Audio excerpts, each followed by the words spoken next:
Hello, everyone. My name is Lihi Eder. I'm a rheumatologist and associate professor of medicine from the University of Toronto in Canada. My area of research and topic of my talk is sex-related differences in treatment response in psoriatic arthritis.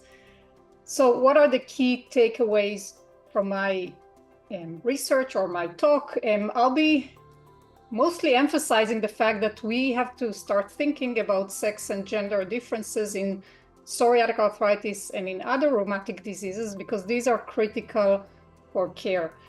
In psoriatic arthritis, we know that men and women are very different in the way their disease presents and responds to treatment, with female patients generally tend to have worse treatment response and higher burden of pain and lower quality of life. Male patients, on the other hand, tend to have worse psoriasis and more joint damage. But the key point here is that better understanding of the mechanisms that are driving these differences are important to make our approach more personalized, ultimately leading to better patient care. So why is it important for clinicians to understand the sex differences in psoriatic arthritis and in other rheumatic diseases? So these differences mean that we may want, as clinicians, to think about more sex-specific approach to the diagnosis, to the monitoring of disease activity, and to treatment.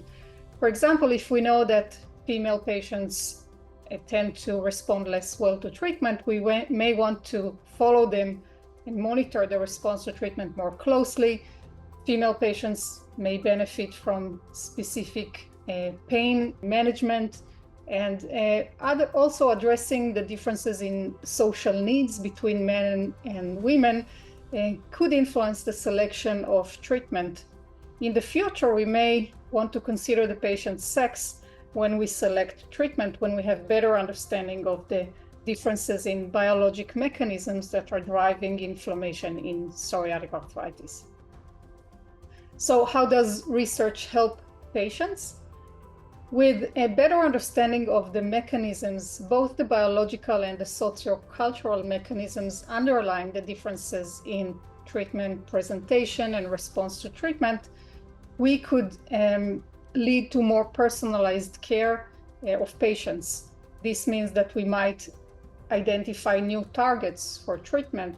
We might develop more sex-specific biomarker tools. We might develop more specific outcome measures in males and females, like those that exist in other diseases outside of rheumatology. And as I mentioned, this ultimately will lead to more precise care and more accurate assessment of disease activity and better outcomes for overall patients.